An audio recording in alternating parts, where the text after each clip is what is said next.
The United States is in a perpetual state of war because the bankers control the politicians and they read the script as given to them by the banksters, and they make huge amounts of money off of this. What this gentleman is saying about the United States not wanting war, not wanting to get involved is like Iraq 2.0.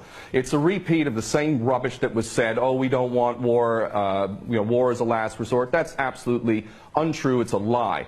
Those that are in government are nothing more than prostitutes who are carrying out the orders of those who are in charge of them, and those that are in charge want another war. And part of that is what we discussed earlier, the Greater Israel Project, to destabilize any Arab regime which might have any kind of autonomy and self-determination. Any regime in the Arab world that is not an absolute puppet cannot be tolerated. And who are the nations that we target? Those that are not puppets. We don't target those like the Saudi regime, which is the biggest human rights violator in that region.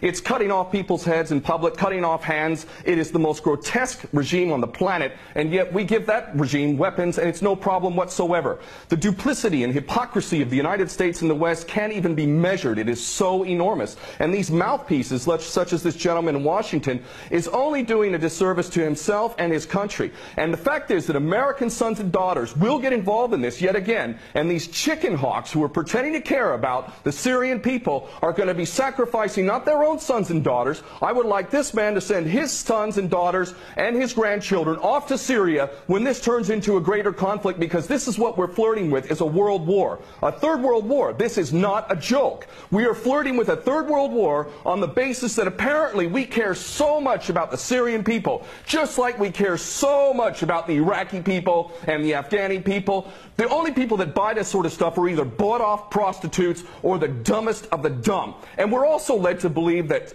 Assad is the dumbest idiot dictator on the planet now, isn't he? Because he invited UN inspectors to come in, and he brought them in. On the very day that they come in, he decides to attack his own people 10 miles away from where the inspectors arrive. This is beyond ridiculous, and the only people that buy this, again, are bought-off prostitutes or the dumbest of the dumb.